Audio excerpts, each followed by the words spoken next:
O pioneirismo britânico. O Reino Unido foi pioneiro no processo da Revolução Industrial por diversos fatores. Pela aplicação de uma política econômica liberal desde meados do século XVIII. Antes da liberação econômica, as atividades industriais e comerciais estavam cartelizadas pelo rígido sistema de guildas, razão pela qual a entrada de novos competidores e a inovação tecnológica eram muito limitados. Com a liberação da indústria e do comércio, ocorreu um enorme progresso tecnológico e um grande aumento da produtividade em um curto espaço de tempo. O processo de enriquecimento britânico adquiriu mais impulso após a Revolução Inglesa, que forneceu ao seu capitalismo a estabilidade que faltava para expandir os investimentos e ampliar os lucros. A Grã-Bretanha firmou vários acordos comerciais vantajosos com outros países. Um desses acordos foi o Tratado de Methuen, celebrado com a decadência da monarquia absoluta portuguesa, em 1703, por meio do qual conseguiu taxas preferenciais para os seus produtos no mercado português. A Grã-Bretanha possuía grandes reservas de ferro e de carvão, mineral em seu subsolo, principais matérias utilizadas nesse período. Dispunham de mão de obra em abundância, desde a lei dos cercamentos de terras, que provocou o êxodo rural. Os trabalhadores dirigiam-se para os centros urbanos em busca de trabalho nas manufaturas. A burguesia inglesa tinha capital suficiente para financiar as fábricas, adquirir matérias-primas e máquinas e contratar empregados.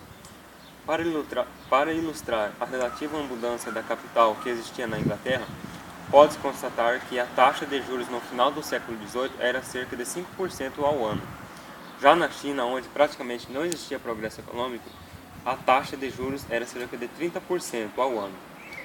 As novidades da Revolução Industrial trouxeram muitas dúvidas. O pensador escocês Adam Smith procurou responder racionalmente às perguntas da época.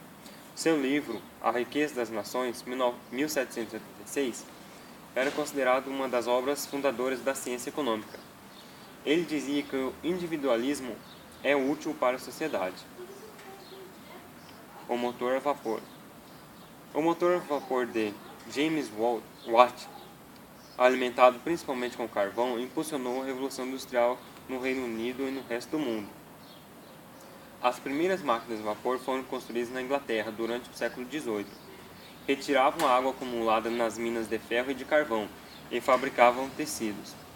Graças a essas máquinas, a produção de mercadorias aumentou muito.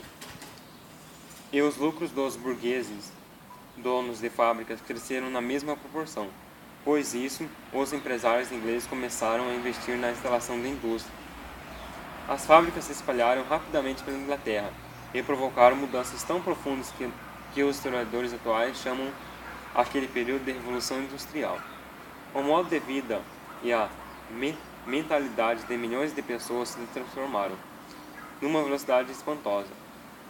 O mundo novo do capitalismo, da cidade, da tecnologia e da mudança incessante triunfou. As máquinas de vapor bombeavam água para fora das minas de carvão. Eram tão importantes quanto as máquinas que produziam tecidos. As carruagens viajavam a 12 km por hora, e os cavalos, quando se cansavam, tinham que ser trocados durante o percurso. Um trem da época alcançava 45 km por hora, podia seguir centenas de quilômetros.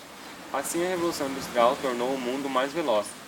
Como essas máquinas substituíam a força dos cavalos, convencionou-se a medir a potência desses motores em HP, do inglês horsepower, ou cavalo de força. Conclusão. Com esse trabalho, notamos que nosso mundo antigamente era totalmente diferente. Já parou para observar quanto mudou nosso mundo? Então é isso aí. Todo esse desenvolvimento, com toda essa tecnologia, nosso mundo vai se tornando revolucionário. Com todo esse estudo sobre a Revolução Industrial, percebemos que a Revolução tornou os métodos de produção mais eficientes. Os produtos passaram a ser produzidos mais rapidamente, barateando o preço estimulando o consumo. Por outro lado, aumentou também o número de desempregados. As máquinas foram substituindo aos poucos a mão de obra humana. A poluição ambiental, o aumento da poluição sonora, o êxodo rural, o crescimento desordenado das cidades também foram consequentes consequências nocivas para a sociedade. Até os dias de hoje, o desemprego é um dos grandes problemas nos países em desenvolvimento.